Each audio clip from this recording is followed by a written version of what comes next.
Hello guys, एक बार फिर से आप सभी का मेरे यूट्यूब चैनल पर स्वागत है। प्लास्टिक टू पार्टीशन हमारी सीरीज़ चल रही थी। लास्ट जो हमने लेक्चर लिया था वो 4th चैप्टर का फर्स्ट यूनिट था, यानी कि इंडियन हिस्टोरियोग्राफी पर हमारा यूनिट था। एक बार रिवीजन कर लेते हैं। हमने कौन कौन सी हिस्टोरियोग्राफी पढ़ी थी। हमने ब्रिटिश यानी कि कैम्ब्रिज हिस्टोरियोग्राफी पढ़ी थी, जिसमें हमने ये पाया था कि वो white man theory, burden theory के ऊपर डिपेंड करती है। यानी कि अगर हम यानी कि ब्रिटिशर्स अगर राज कर रहे हैं किसी भी कंट्री पर, तो वो अपनी जिम्मेदारी निभा रहे हैं। क्या जिम्मेदारी? सभी को कल्याण करने की, सभी का विकास करने की उनकी जो जिम्मेदारी है वो निभा रहे हैं। ऐसा वो कहते थे कि हम एनलाइटमेंट पीरियड हमारा आ चुका है, हम साइंस में डेवलप हो चुके हैं, तो अब हमें ईश्वर ने ये जिम्मेदारी दी है कि हम बाकी दुनिया को भी डेवलप करें। और क्योंकि हम देखने में वाइट हैं या फिर तो हमें इस चीज़ के बिहाफ पर वरीयता हासिल है। ठीक है। सो ये वाइट मैन बर्डन थ्योरी थी, जिसमें वो दिखाते थे। इंडियन कॉन्सेप्ट में बात करें तो इंडिया का जो एशियन पीरियड था वो बहुत ज़्यादा पिछड़ा हुआ पीरियड था। वहाँ पे सती सिस्टम था, वहाँ पे जाति प्रथा थी, कास्ट सिस्टम था, और वहाँ पे यहाँ पर जो वुमेंस है, वुमेंस को भी राइट्स नहीं दिए जाते हैं, उनकी भी इतनी ज़्यादा इंसल्ट करी जाती है। तो ये सारे बिहाव पर कि अभी आपका इतना डार्क पीरियड चल रहा है और अब हम आए हैं, तो हम आपको इनलाइटमेंट पीरियड से इंट्रोड्यूस कराएंगे, हम आपको मॉडर्न साइंस से इंट्रोड्यूस कराएंगे और हम आपकी हेल्प करेंगे मॉडर्न बनने के लिए। फिर इसके अगेंस्ट में जो हिस्टोरियोग्राफी आती है वो नेशनलिस्ट हिस्टोरियोग्राफी आती है। नेशनलिस्ट हिस्टोरियोग्राफी क्या करते हैं, वो ये बात बताते हैं कि इंडिया में एशियन पीरियड कितना इनलाइटमेंट पीरियड था। यहीं पर जो नॉलेज है या फिर जो ज्ञान है वो निकलता है, पूरी दुनिया में जाकर फैलता है। लेकिन जो नेशनल हिस्टोरियोग्राफी का जो वीक पॉइंट होता है वो ये होता है कि अगर इंडिया में यानी कि भारत में जो अंदरूनी भी कमियां थी वो उसे नज़रअंदाज कर देते हैं और रिलीजन को इतना ज़्यादा इम्पॉर्टेंट कोर पॉइंट बनाते हैं, और उसमें भी हिंदू जो रिलीजन है उसे इतना ज़्यादा कोर पॉइंट बनाते हैं कि जो बाकी रिलीजन के जो लोग हैं वो उससे दूर जाना शुरू हो जाते हैं, जिससे कि डिवीज़न वाला पॉइंट सामने आता है। फिर उसके बाद जो कैम्ब्रिज हिस्टोरियोग्राफी नेशनलिस्ट हिस्टोरियोग्राफी थी। फिर उसके बाद एक न्यू जो कॉन्सेप्ट आया, सबर्टन हिस्टोरियोग्राफी का कॉन्सेप्ट आया, जिसमें ये बात बोली गई कि अभी तक क्यों आप सिर्फ और सिर्फ अगर इतिहास लिख रहे हो या फिर हिस्ट्री लिख रहे हो तो उसमें सिर्फ लीडर्स का आप किस तरीके से सिर्फ लीडर्स के बिहाफ पर या फिर किंग्स के बिहाफ पर या फिर जो एक लीडरिंग पॉइंट है या फिर सिर्फ एक पर्सन के बिहाफ पर हम हिस्ट्री कैसे लिख सकते हो, जबकि कंट्रीब्यूशन तो सभी का रहता है। अगर हम इंडिया जो यहाँ पर फ्रीडम फाइटर्स की भी बात करें तो उसमें क्या वो लोग कंट्रीब्यूशन नहीं देते, जो छोटे छोटे लोग थे या फिर जो वो महिलाएं थी वो कंट्रीब्यूशन दे रही। तो जो आप हिस्ट्री लिख रहे हो वो अधूरी हिस्ट्री लिख रहे हो। तो सबर्टन खुद को आम जनता का इतिहास बोलते हैं। फिर एक और हिस्टोरियोग्राफी जो 4th हिस्टोरियोग्राफी है वो मार्क्सिस्ट हिस्टोरियोग्राफी है। मार्क्सिस्ट हिस्टोरियोग्राफी बेसिकली क्रांति पर ज़्यादा विश्वास करती है और क्रांति में वो बात करती है कि नेहरू या फिर गांधी या कांग्रेस की वजह से आज़ादी नहीं मिली, बल्कि इन्होंने तो आज़ादी दिलाने में डिले करी है। 1857 की जो आज़ादी थी तब हमें आज़ादी मिल सकती थी। और या फिर जो इंटरनेशनल फैक्टर्स थे उन्होंने हमें आज़ादी दिलाई है, जैसे कि प्रथम विश्व युद्ध, फर्स्ट वर्ल्ड वॉर हुआ, उसकी वजह से ब्रिटेन कमज़ोर हो गया। जो बाकी अंतर्राष्ट्रीय स्थितियों में जो ब्रिटेन के ऊपर बर्डन आ रहा था उसकी वजह से, जो आर्थिक जो संकट आए उसकी वजह से। तो ये सब फैक्टर्स रहते हैं आज़ादी दिलाने ही, ना कि कांग्रेस या फिर गांधी गांधी जी हैं वो हमें जो आज़ादी है वो दिलाते हैं। तो ये 4 हिस्टोरियोग्राफी बेसिकली रहती है जिन पर यह कोर पॉइंट रहता है अलग अलग आपका आंसर राइटिंग लिखने का। इन हिस्टोरियोग्राफी को आपको समझना बहुत ज़्यादा ज़रूरी है। अगर आप ऑप्शनल में भी अगर आप यूपीएससी की बात करें तो इन्हीं से जो आपके कई बार क्वेश्चन है वो पुटअप होकर आते हैं। ठीक है। इन्हीं का जो नेचर बनता है वो आपके क्वेश्चंस में आपको लिखना होता है। दूसरी बात, अगर आप एमसीक्यू बेस्ड पर भी होते हैं तो एमसीक्यू बेस्ड पर भी काफ़ी जो क्वेश्चंस हैं वो इससे पुटअप होते हैं। तो हिस्ट्री को समझने के लिए, मॉडर्न हिस्ट्री को समझने के लिए या फिर किसी भी टाइम पीरियड में डाइवल एशियंट हिस्ट्री को समझने के लिए आपको उसके हिस्टोरियोग्राफी को समझना बहुत ज़्यादा ज़रूरी होता है। तो जो लास्ट लेक्चर था आप उसे एक बार अच्छी तरीके से देखेंगे। आज का हम लेक्चर स्टार्ट करते हैं। जैसे कि पीजेंट्स के ऊपर, किसान मूवमेंट्स के ऊपर पहले से ही लेक्चर बनाया जा चुका है, लेकिन क्योंकि ये सीरीज़ का पार्ट है, प्लास्टिक टू पार्टीशन बुक की सीरीज़ का पार्ट है, तो कुछ इंपॉर्टेंट जो पॉइंट्स हैं इस यूनिट के 4.2 यूनिट के, वो जो इस लेक्चर में है वो नोट डाउन किए गए हैं। सो आज का हम ये लेक्चर स्टार्ट करते हैं कि जो नए किसान आंदोलन हो रहे थे, ठीक है ना, तो उनकी जो कैरेक्टरिस्टिक्स थे, उनकी जो विशेषताएं थी वो क्या थी। एक तो यहाँ पर बात एक तो यहाँ पर किसान और संस्थाओं में अधिक समझ थी, ठीक है ना। जो कानून और कानून किस तरीके से बन रहे हैं, जो सिस्टम है वो किस तरीके से वर्क कर रहा है, इन सब चीज़ों की किसानों में बहुत अच्छी समझ आ चुकी थी। तो अगर वो अब प्रतिरोध भी करते थे, अब वो अगेंस्ट में बोलते भी थे, किसी तरीके से आंदोलन भी करते थे, तो वो सिस्टम का पार्ट रहते हुए आंदोलन करते थे। जैसे कि आज हम डेमोक्रेटिक कंट्री में देखते हैं कि अगर कोई भी आंदोलन होता है, किसान आंदोलन होता है, या फिर अभी जो हाल ही में जो खिलाड़ियों के प्रति जो खिलाड़ियों का आंदोलन चल रहा है, वो आंदोलन, तो इन आंदोलन का रूप एक लोकतांत्रिक आंदोलन में है, एक शांति प्रिय आंदोलन का जो हमें तत्व देखने को यहाँ पर मिलता है। तो इसी तरीके से जो नए किसान आंदोलन हो रहे थे, उनमें भी जो सिस्टम में जिन चीज़ों की इजाज़त दी गई थी, जैसे कि आप कोर्ट जाइए, आप याचिकाएं दर्ज कीजिए, आप कानून अगर कोई बन गया है तो उस कानून की, और अगर आपको लगता है वो कानून आपके लिए सही नहीं है तो उस कानून के विरुद्ध आप याचिका दर्ज कर सकते हैं, आवाज़ उठा सकते हैं। तो ये जो कुछ रूप थे नए किसान आंदोलन में, वो देखने को मिले कि प्रतिरोध के लिए अब इन सब चीज़ों को अपनाया जा रहा था। दूसरा कैरेक्टरिस्टिक क्या था कि जो शिक्षित मध्य वर्ग थे, एजुकेटेड मिडिल क्लास थे, या फिर बुद्धिजीवी जो क्लास थी, है ना, सो वो भी अपनी एक इम्पॉर्टेंट भूमिका यहाँ पर निभा रही थी। तो दो महत्वपूर्ण विशेषता क्या होती है कि एक तो संस्थानों और कानूनों की बहुत अच्छी समझ यहाँ पर किसानों में पैदा हो जाती है, और जो मिडिल क्लास, जो एजुकेटेड मिडिल क्लास, जो बुद्धिजीवियों को क्या बोलेंगे, हाँ, यानी कि जो इंटेलेक्चुअल्स थे, अब वो भी इन सब चीज़ों में पार्टिसिपेट करने लगे थे। तो ये दो मेन कैरेक्टरिस्टिक्स थे नए आंदोलन के, नए किसान आंदोलन के। फिर बात करते हैं कि बंगाल में जो नील विद्रोह हुआ था, उसकी यहाँ पर बात की गई। इस आंदोलन को किसने लीड करा था? दिगंबर विश्वास और विष्णु विश्वास ने, और टाइम पीरियड इसका रहता है 1859 से 60 का टाइम पीरियड इसका रहता है। तो क्या होता है, ये जो किसान हैं, एक तो उन पर जो अत्याचार करा जाता है, तो उस अत्याचार के विरुद्ध जो आवाज़ वो उठाने लगते हैं, तो उनके सपोर्ट में एक जो लीडर हैं, जो ब्रिटिश लीडर हैं, वो आगे आते हैं, यानी कि जॉन पीटर ग्रांट जो होते हैं, वो बंगाल में लेफ्टिनेंट गवर्नर बन कर आते हैं, और वो किसानों के हमदर्द होते हैं, यानी कि किसानों के सपोर्ट में बोलना वो जानते हैं।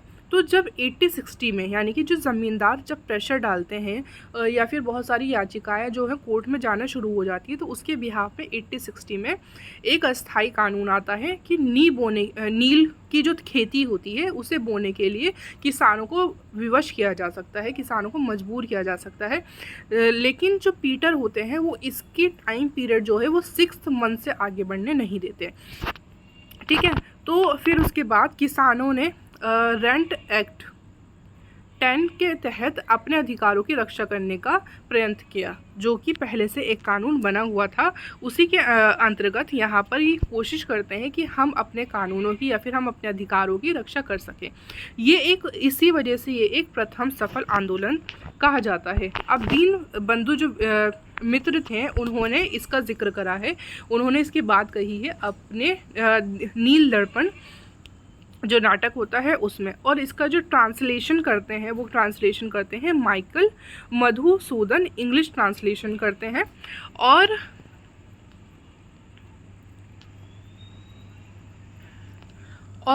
रेवरेंड जेम्स लॉन्ग जो होते हैं, वो भारत और लंदन में जितने भी लिबरल जो पॉलिटिकल लीडर हैं, उन तक ये बात पहुंचाने के लिए इसे प्रकाशित करते हैं। इसी के बिहाफ पर उन्हें सज़ा भी मिलती है कि वो अंग्रेज़ों के जो खिलाफ़ हैं, या फिर एक तरीके से सिस्टम के खिलाफ बोल रहे हैं, उसके लिए उन्हें सज़ा मिलती है। लेकिन हिंदू पैट्रियट, सोम प्रकाश और ब्रिटिश इंडियन एसोसिएशन इनका यहाँ पर साथ देती है।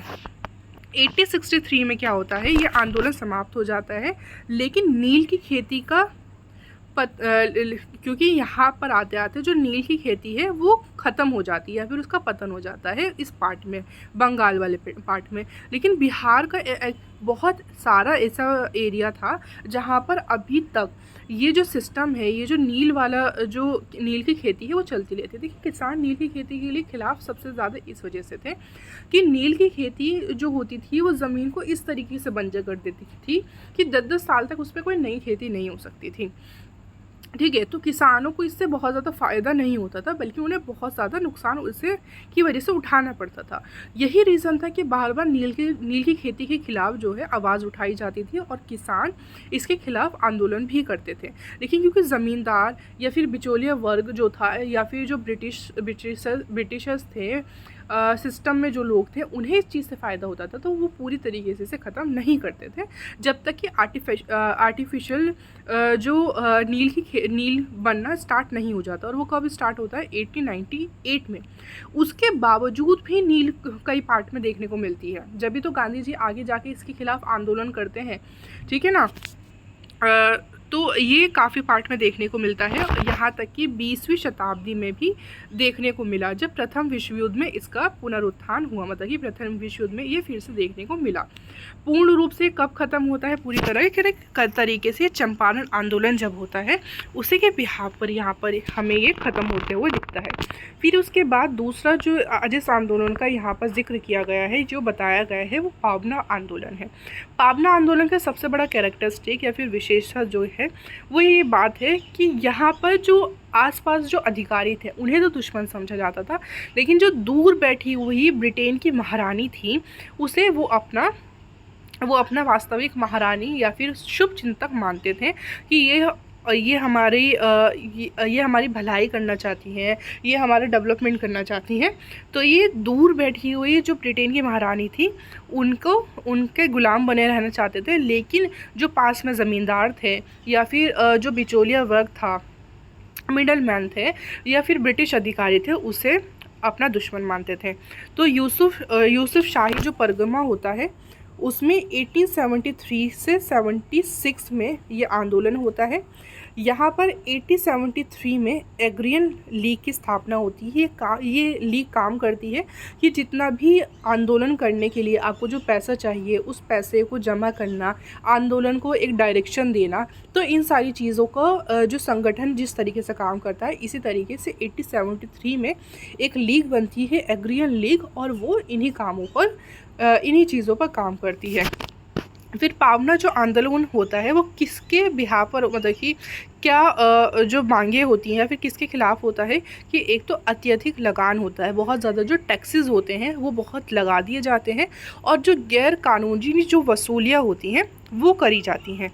फिर जो उनके दखली अधिकार यानी कि जो उनके मालिकाना अधिकार थे जो उन्हें शुरू से प्राप्त थे, उन्हें भी समाप्त करने का यहाँ पर प्रयत्न किया जाता है, उन्हें भी समाप्त करने का यहाँ पे कोशिश की जाती है। ठीक है, 1885 में क्या होता है कि बंगाल में एक टेनेंसी एक्ट आता है, इस टेनेंसी एक्ट में देखिए ये जो पावना आंदोलन हो रहा था वो दोनों ही तरीके के किसान कर रहे थे। वो किसान भी कर रहे थे जो अमीर थे, और वो किसान भी कर रहे थे जो गरीब किसान थे या फिर जो एक तरीके से मजदूर किसान थे। तो 1885 में जो एक्ट आता है वो अमीर किसानों को तो मदद करता है कि उनके जो मालिकाना अधिकार हैं वो उन्हें दिए जाएँ और उनकी सुरक्षा की जाए, लेकिन जो गरीब या फिर एक तरीके से जो गुलाम किसान थे, पीजेंट्स थे, वो अभी भी उनकी जो कंडीशन है वो यही कंडीशन बनी रहती है। फिर लेफ्टिनेंट गवर्नर कैंपबेल ने भी इनका समर्थन करते हैं, और यहाँ पर जो मतलब कि एक तरीके से न्यूज़ लेटर्स थे, इंडियन न्यूज़ लेटर्स थे या फिर पत्रिका थी, वो वो दो पार्ट्स में बढ़ जाती है। हिंदू पैट्रियार्ट और अमृत बाज़ार जो पत्रिका है वो ज़मींदारों का साथ देती है, वो ज़मींदारों को सपोर्ट करती है। और सुरेंद्र नाथ बनर्जी और आनंद मोहन बोस जो कि इंडियन एसोसिएशन के मेंबर थे, तथा द्वारका नाथ गांगुली, ये सब जो होते हैं वो किसानों की रक्षा के लिए अभियान चलाते हैं। ठीक है, बंकिम चंद्र चट्टोपाध्याय तथा आर.सी. दत्त ने भी इसे समर्थन दिया था। बताइए, दो पार्ट्स में डिवाइड हो जाती है। एक तरीके से जो हिंदू पैट्रियार्ट या अमृत बाज़ार है वो ज़मींदारों के हक के लिए बात करती है, और जो ज़मींदार होते हैं, आप ज़्यादातर देखेंगे हिस्ट्री में या फिर मॉडर्न हिस्ट्री के इस टाइम पीरियड में ये जो पत्रिका है वो ज़मींदारों के लिए ही बात करती हुई आपको दिखाई देंगी। ठीक है, सो बंकिम चंद्र चट्टोपाध्याय और आर.सी. दत्त भी इनका समर्थन करते हैं। इस आंदोलन को केंद्र में रखकर मुजफ्फर हुसैन ने ज़मींदार दर्पण नामक नाटक लिखा था। ठीक है, ज़मींदार दर्पण नामक नाटक किसने लिखा था? मुजफ्फर हुसैन ने। अब इसका जो नेतृत्व करते हैं वो ईश्वर चंद्र राय, शंभूपाल, खौली मल्ला और केशव चंद्र जो हैं वो इसका नेतृत्व करते हैं। 1885 में बंगाल काश्तकारी आयोग आता है जिसके द्वारा ज़मीनें वापस मिल जाती हैं, जिसका यहाँ पर 1885 में बंगाल टेनेंसी एक्ट की बात करी, हिंदी में बात करें 1885 बंगाल काश्तकारी आयोग बनता है जिसमें ज़मीनें यहाँ पर वापस मिल जाती हैं। फिर पंजाब की स्थिति अगर देखें, ये बंगाल की स्थिति की हमने बात करी, पंजाब की स्थिति की अगर यहाँ पर बात करें तो कानून बनाया गया था, एक कानून आता है, एक एक्ट आता है जिसमें कि जो नहरी बस्तियां होती हैं, यानी कि जो नहर के आसपास बसी हुई जो बस्तियां होती हैं, भूमि के उत्तराधिकार को नियंत्रण किया जाता है वहाँ पर। यानी कि जहाँ जो एक तरीके से जिनका वहाँ पर मालिकाना हक था ज़मीनों पर, उसे कंट्रोल किया जाता है, और ये वे भूमियाँ होती हैं जिसे किसानों ने मेहनत से बसाया होता है। ठीक है ना, आप सोच सकते हैं कि एक ऐसी ज़मीन जहाँ पर आप काम कर रहे हैं, जहाँ पर आप अपना घर बना रहे हैं, जहाँ पर आप मेहनत मजदूरी कर रहे हैं, उसी को सरकार छीन ले तो आपका क्या स्थिति आपके ऊपर आती है। देखिए, आप सभी मुझसे बार पूछते हैं कि जो वीडियो होती है वो वीडियो क्यों इतनी लेट आती हैं। आप आसपास का थोड़ा बहुत शोर भी सुन सकते हैं। ये जो एक तरीके से मेरे पास फैसिलिटीज़ नहीं है, बहुत मुश्किल से वीडियो बनाने का मौका मिल पाता है। गर्मी का मौसम है, मैं फ़ैन वगैरह ऑफ़ नहीं कर सकती, और अगर ऑफ़ नहीं करूँगी तो सारी चीज़ों की जो नॉइस है वो नॉइस आएगी। तो मॉर्निंग का, लेट नाइट का या फिर मॉर्निंग का टाइम मैं चूज़ करती हूँ। अभी आप देख सकते हैं कि 11:30 बज रहे हैं, लेकिन उसके बावजूद भी आस पास से जो नॉइज़ है वो नॉइज़ नहीं रुकता है। तो मेरे लिए बहुत ज़्यादा मुश्किल हो जाता है मतलब कि वीडियो बनाना, और उस कंडीशन में जब व्यूज़ बहुत ज़्यादा नहीं आते हैं, व्यूज़ ना आने की वजह से खुद को मोटिवेट रखना एक बहुत मुश्किल टास्क है। मतलब कि आप खुद सोचिए, आप एक काम में लगे हुए हैं, आप उसके लिए टाइम निकाल रहे हैं, अपना सारा काम छोड़ रहे हैं, लेकिन वो आपको एक रिज़ल्ट नहीं दे रहा है। लेकिन कुछ जो स्टूडेंट्स हैं उनका कमेंट्स आते हैं कि आपको वीडियोज़ चाहिए, तो उसकी वजह से मैं वीडियो बनाती हूँ, लेकिन मेरे पास क्योंकि रिसोर्सेज नहीं है, फैसिलिटी नहीं है माइक वगैरह की, बाकी चीज़ों की, तो ये मेरे लिए बहुत मुश्किल टास्क हो जाता है कि ऐसी जगह ढूंढना या फिर ऐसे सिचुएशन, ऐसा टाइम पीरियड ढूंढना जहाँ पर ये सारी चीज़ें ना हों। तो प्लीज़ कम से कम शेयर कर दिया कीजिए, लाइव जो कंप्लीट जो है ऑनलाइन देखा करें वीडियो को, ताकि जो आवर्स है वो कंप्लीट हो सकें। अभी मेरे 400 आवर्स भी कंप्लीट नहीं हुए हैं कि यूट्यूब चैनल मोनेटाइज हो जाए। तो ऐसे सिचुएशन में खुद को मोटिवेट रखना बहुत मुश्किल हो जाता है, फिर भी मैं कोशिश कर रही हूँ और करती रहूँगी इंशाल्लाह।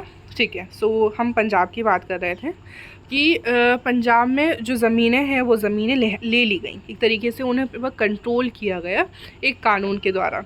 अब लाहौर इंडियन एसोसिएशन बनती है। लाहौर इंडियन एसोसिएशन के जो दो नेता होते हैं, लाला लाजपत राय और अजीत सिंह, जो कि अजीत सिंह तो आप पंजाब में ही काम कर रहे होते हैं, लाला लाजपत राय एक तरीके से पंजाब में आकर यहाँ पर जो आंदोलन चल रहे होते हैं उसे सपोर्ट करते हैं। तो जो सरकार है वो सरकार ये बात समझ रही होती है कि ये जो आंदोलन चलाए जा रहे हैं वो बाहरी तत्वों के द्वारा, यानी कि जो बाहर के जो फैक्टर्स हैं उन्हें वो सपोर्ट कर रहे हैं, यहाँ के लोग ऐसा नहीं कर रहे हैं। तो जो रियल रीज़न्स थे उन रीज़न को एक तरीके से नज़रअंदाज कर देते हैं ब्रिटिशर्स, और जो आंदोलन होते हैं, जो मूवमेंट होते हैं, उस मूवमेंट के रीज़न्स को समझना और उनके इम्पोर्टेंस को समझने की वो कोशिश नहीं करते। कई बार ऐसा होता है कि आप अपनी सही मांगों के लिए आप आवाज़ उठा रहे होते हैं, कोई आंदोलन कर रहे होते हैं, और जो सत्ता में लोग होते हैं या फिर जिसके खिलाफ आप आंदोलन कर रहे हैं या फिर जिसे आप अपनी आवाज़ पहुंचाना चाहते हैं, वो ये बात बोलते हैं कि ये बाहरी तत्वों के मतलब कि भड़काए हुए हैं और ऐसा तो कोई नहीं है, इन्हें तो कोई परेशानी है ही नहीं। तो ये सारे जो रीज़न्स होते हैं वो रीज़न आपको इफ़ेक्ट करते हैं या फिर आपकी जो मांग है, जो आवाज़ है, उसे दबा देते हैं। आपके साथ भी हो सकता है ऐसा हो, ठीक है ना। इंस्टीट्यूशंस में हो सकता है, कई बार घर में हो सकता है, कई बार इससे बड़े पैमाने पर हो सकता है। तो ये सारी चीज़ें होती हैं कि आपकी जो रियल डिमांड्स हैं, उन डिमांड्स को सिर्फ़ और सिर्फ इस बिहाफ़ पर नज़रअंदाज कर दिया जाता है या फिर ये बोल के नज़रअंदाज किया जाता है कि इन्हें जो दूसरे लोग हैं वो भड़का रहे हैं। तो यहाँ पर भी वही चीज़ हो रही थी, जो पंजाब में जितने भी आंदोलन इस टाइम पर हो रहे थे, पंजाब में जो इस कानून के ख़िलाफ़ जो आंदोलन हो रहे थे, तो लाला लाजपत राय जब आते हैं उनके बिहाफ़ पर ये अंदाज़ा लगाया जाता है कि ये आंदोलन बाहरी तत्वों द्वारा किए जा रहे हैं या फिर उनके द्वारा उकसाए जा रहे हैं। अब क्योंकि पंजाब का बहुत बड़ा पार्ट सेना में कंट्रीब्यूट करता था, तो इससे जो है सेना भी प्रभावित होती है और 26 मई को मिंटो जो है वो इस कानून को वापस ले लेते हैं और इसी की वजह से ब्रिटिश को न्याय का मूर्त रूप कहा जाता है। मतलब ये उन्होंने एक ऐसा कानून बनाया जो कानून अत्याचारी है और उन्हीं के द्वारा वापस लेने पर न्याय का एक तरीके से ब्रिटिश न्याय की एक मूर्ति है या फिर उनके, वो तो देखिए कितना अच्छा न्याय करती है वाली उनकी इमेज भी बन गई, ठीक है। सो अब बात करते हैं दक्कन के दंगे। यहाँ पर हम देख भी इस तरीके से ये बात की जा सकती है कि जो दक्कन में आंदोलन हो रहे थे उन वो, या फिर बात करें कि दक्कन में जो दंगे हो रहे थे 1875 में वो। अब इनका रीज़न जान लेते हैं। बैकग्राउंड की अगर बात करें, देखिए अमेरिका में गृह युद्ध हो जाता है 1860 में, और जो ब्रिटेन है उसकी बहुत बड़ी जो कपास की जो मांग है वो कौन पूरा कर रहा होता है, वो अमेरिका पूरा कर रहा होता है। लेकिन 1860 में ये आंदोलन होने की वजह से कपास की जो मांग है वो रुक जाती है। यहाँ से कपास की जो मांग है वो रुक जाती है। अब कौन पूरा करेगा? अब ये प्रेशर दिया जाता है भारत को कि आप यहाँ पर कपास की मांग पूरी करिए। और क्योंकि कपास को जो उगाने की सबसे अच्छी जो एक स्थिति थी वो महाराष्ट्र में, दक्कन में देखने को मिलती है, तो यहाँ पर प्रेशर किया जाता है या फिर यहाँ पर बोला जाता है कि आप कपास को उगाएं।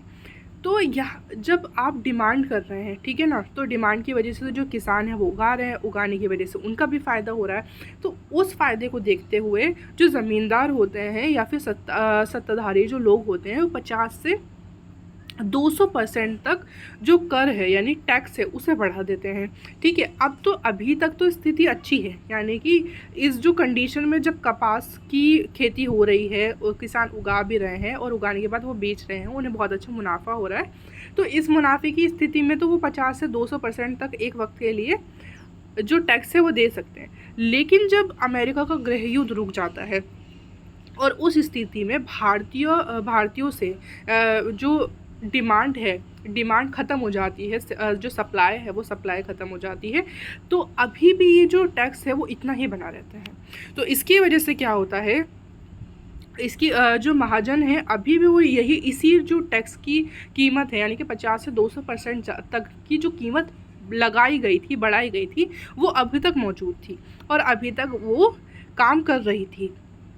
तो इसकी वजह से जो किसान है वो बहुत ज़्यादा गुस्सा हो जाते हैं कि हम अब तो इतना नहीं दे सकते, अब कहाँ से हम दें, अब तो एक तरीके से हम कर्जदार हैं या फिर हमें खुद में इतना ज़्यादा जो नुकसान हो रहा है, तो इस कंडीशन में हम कैसे दे सकते हैं।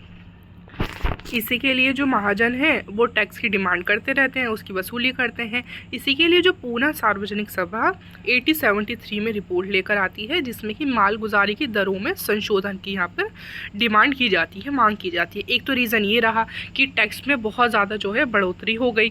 दूसरा जो रीज़न रहता है, तो एक तो महाजन बहुत ज़्यादा जो डिमांड कर रहे थे ऋण की वसूली, यानी कि जो उन्होंने लोन लिया था, ठीक है ना। एक तो जो नुकसान है भारतीयों को टैक्सेस की वजह से वो हो ही रहा था, फिर उसके बाद जो महाजन थे जो उन्होंने लोन लिया था उस लोन को वापस लेने के लिए ब्याज के साथ ऑब्वियसली लेने के लिए उनकी डिमांड कर रहे थे, तो उसकी वजह से भी जो किसानों का है वहाँ पर नुकसान हो रहा था। फिर पुनः जो सार्वजनिक सभा है वो बनती है, मतलब कि पुनः जो सार्वजनिक सभा होती है वो 1873 में रिपोर्ट पेश करती है और उस रिपोर्ट में वो मांग करती है कि माल गुजारी की जो दरें हैं, यानी कि टैक्सेस जो आप ले रहे हो इतना ज़्यादा, उसमें किसी तरीके से संशोधन किया जाए, चेंजेस किया जाए। एक दो रीज़न तो ये हो गए, ठीक है, कि टैक्सेस इतना ज़्यादा बढ़ गया था। फिर उसके बाद जो महाजन थे यानी कि मिडल मैन जो था वो बहुत ज़्यादा डिमांड कर रहा था अपने लोन की वजह से जो कर्ज़ में डूबते जा रहे थे। फिर रैयतवाड़ी जैसे परमानेंट सिस्टम था, रैयतवाड़ी सिस्टम था, इन सब चीज़ों को मैं कवर कर चुकी हूँ लास्ट लेक्चर्स में। सो प्लीज़ अगर आपने वीडियोज़ पहले नहीं देखी तो पहले वो वीडियोज़ देखें। तो रैयतवाड़ी जो सिस्टम था उसमें अब किसानों को, क्योंकि डायरेक्ट जो सेटलमेंट किया जाता था, डायरेक्ट जो डील की जाती थी वो पीजेंट से ही की जाती थी, रैयत से ही की जाती थी, तो यहाँ पर उन्हें ज़रूरत पड़ती थी लोन की। अब जब वो लोन लेते थे, वो लोन नहीं चुका पाते थे तो उनकी ज़मीनों पर कब्जा कर दिया जाता था। अब कुछ हिस्टोरियंस बोलते हैं कि इतने बड़े पैमाने पर इन ज़मीनों पर कब्जा नहीं किया गया कि जिनके बिहाफ पर आंदोलन हो जाए या फिर दंगे हो जाए, लेकिन ये 5% ही ऐसी ज़मीनें थी जो बहुत ज़्यादा उपजाऊ थी, और उन्हीं ज़मीनों पर कब्ज़ा जब कर लिया जाएगा तो ऑब्वियसली वहाँ से बहुत ज़्यादा नुकसान देखने को मिलेगा। अब बात करते हैं आगे की कि ये रीज़न रहे, ठीक है, अमेरिका गृह युद्ध किस तरीके से जो कपास की जो डिमांड है वो भारत पर लेकर आई गई, और फिर जब उन्होंने जो टैक्सेस है वो टैक्सेस को बढ़ा दिया गया, तो जब स्थिति नॉर्मल हो गई और जब भारत से डिमांड को हटा दिया गया उसके बावजूद भी टैक्सेस उतने ही थे, ठीक है। रैयतवाड़ी सिस्टम दूसरा रीज़न था। अब यहाँ पर क्या हुआ कि जब किसानों ने आंदोलन करा तो किसानों ने ज़मींदारों और महाजन जो होते हैं उनका सामाजिक बहिष्कार करा कि भाई इनसे कोई भी अपना ताल्लुक़ नहीं रखेगा, इनसे कोई भी अपना कॉन्टैक्ट नहीं करेगा। फिर यही जो सामाजिक बहिष्कार था वो दंगों में परिवर्तित हो जाता है कि जितने भी ऋण पत्र यानी कि लोन के जो भी डॉक्यूमेंट्स रहते हैं उन्हें छीन कर जला दिया जाता है, नष्ट कर दिया जाता है। हिंसा इसमें नहीं होती है, हिंसा बहुत कम पैमाने पर होती है, या फिर उसी कंडीशन में हिंसा होती है जब ये जो लेटर्स हैं, ये जो कॉन्ट्रैक्ट्स हैं, जब देने से मना कर दिया जाता है, उस सिचुएशन में हिंसा देखने को मिलती है। बाकी जगहों पे कहाँ कहाँ किए गए, सहारनपुर में 1857 में, नासिक में 1868 में, अजमेर में 1891 में, पंजाब में 1914 में, पूर्वी बंगाल में 1930 में, ये सब जो है देखने को मिलते हैं। फिर 1879 में दक्कन एग्रीकल्चर रिलीफ एक्ट आता है जिसमें कि खेती का राहत कानून होता है जो कि भविष्य में ऐसे कब्जे से सुरक्षा करता है कि जब किसान जो टैक्सेस जो लोन है वो नहीं चुका पाते तो उस कंडीशन में जो ज़मीनें थी उन पर कब्ज़ा कर लिया जाता था। तो इस एक्ट के बिहाफ पर उन्हें रिलीफ दिया गया कि अब भविष्य में ऐसे कब्जे नहीं होंगे, ठीक है। मुंडा आंदोलन की फिर उसके बाद बात की जाती है। मुंडा आंदोलन में कवर कर चुकी हूँ। 1864 में, अब ये किसान आंदोलन के बाद आदिवासी आंदोलन की मूवमेंट की जब बात करी जाती है तो जो ब्रिटिशर्स होते हैं वो बहुत बड़े पैमाने पर एक तरीके से जो वन है, ठीक है ना, जो जंगल है, आदिवासियों का जो एरिया है उस पर कंट्रोल करना शुरू कर देते हैं। अब 1864 में वो वन विभाग लेकर आते हैं, 1865 में सरकारी वन कानून लेकर आते हैं, और सबसे इम्पॉर्टेंट 1878 में भारतीय वन कानून यानी कि इंडियन फॉरेस्ट एक्ट लाते हैं। इसमें जो कंप्लीट जो कंट्रोल है वो फॉरेस्ट पे करना शुरू कर दिया जाता है।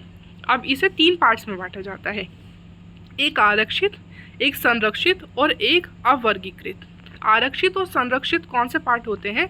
जिन पर सरकार का पूरा नियंत्रण होता है, पूरे तरीके से कंट्रोल होता है, और यहाँ पर आप पेड़ों की कटाई नहीं कर सकते, इस पर बैन लगा हुआ होता है पेड़ काटने पर।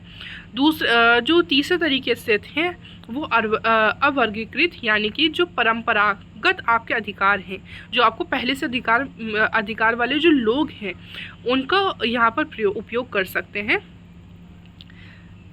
लेकिन जो पेड़ है उसे नहीं काटा जा सकता है, और आगे चलकर उपयोग शुल्क लगाएगा, यानी कि अगर आप इस्तेमाल करेंगे इन पेड़ों को तो यहाँ पर आपको टैक्स देना पड़ेगा या फिर एक अमाउंट आपको देना पड़ेगा। ठीक है, तो जाहिर सी बात है आदिवासी यहाँ पर एक तरीके से गुस्सा होंगे, वो आंदोलन करेंगे कि भाई हमारा ही पार्ट है या फिर हमारी ही ज़मीन है और आप अंदर आ रहे हो, और अंदर आने के बाद आप इस तरीके से जो एक्ट है वो लेकर आ रहे हो। तो अब जो वन है, जो फॉरेस्ट है, उनका व्यापारिक उपयोग करना शुरू कर दिया गया, और सड़कों के निर्माण के कारण बाहरी जो हस्तक्षेप है, अब जो वन है, फॉरेस्ट है, यहाँ पर सड़कें बनाई जाने लगी, और सड़कों की वजह से जितने भी बाहरी जो हस्तक्षेप हैं वो होना शुरू हो जाते हैं। और मैदानों के जो व्यापारी होते हैं, साहूकार होते हैं, जब वो पहाड़ी एरिया में पहुँच जाते हैं तो धीरे धीरे जो कर्जदार किसान होते हैं उनकी भूमि को जब्त कर लेते हैं और इन पर कब्जे, यहाँ पर भी कब्जे करना शुरू कर देते हैं। अब झूम जो खेती होती है वो एक बहुत इम्पोर्टेंट आदिवासियों के लिए खेती होती है, उस पर भी प्रतिबंध लगा दिया जाता है। और ताड़ी जो होती है, मतलब कि शराब बनाने का ये एक प्रोसेस होता है, उसे ताड़ी बोला जाता है, ताड़ी पर भी यहाँ पर टैक्स लगा दिया जाता है। और इसी के बिहार पर जो रंपा आंदोलन है, रंपा मूवमेंट है, जैसे कई मूवमेंट हमें आदिवासी मूवमेंट यहाँ पर देखने को मिलते हैं। इस रंपा आंदोलन को भी कवर किया जा चुका है लास्ट वीडियो पे, इस वजह से मैं कवर नहीं करूँगी, वरना जो वीडियो होती है वो काफ़ी लॉन्ग हो जाती है। ठीक है, सो ये आपका 4.2 जो यूनिट है वो है। अब यहाँ पर मैंने थोड़ा आपको इजी करने के लिए जो मैप है वो मैप बनाया है। ठीक है, कि राजस्थान में जो हुआ बिचौलिया आंदोलन होता है 1913 में, गुजरात की बात करें खेड़ा सत्याग्रह 1918 में, फिर बारडोली सत्याग्रह 1924 में, महाराष्ट्र की बात करते हैं तो दक्कन 1875 में, फड़के आंदोलन 1879 में, वर्ली विद्रोह जो होता है 1945 में, तेलंगाना में तेलंगाना किसान आंदोलन, बंगाल में नील आंदोलन 1859 से 60 तक, फिर पावना किसान आंदोलन 1873 से 76 तक, तेभागा आंदोलन 1846 से 50 तक। बिहार की बात करें तो चंपारण सत्याग्रह 1917, बकाशत कृषक आंदोलन 1930 से 47 में चलता है। फिर उसके बाद अवध किसान आंदोलन 1918 से 20 तक, और एका आंदोलन 1921 से 22 तक। ठीक है, सो ये नेक्स्ट वीडियो में मिलते हैं, तब तक प्लीज़ लाइक शेयर सब्सक्राइब करना ना भूलें। Thank you so much.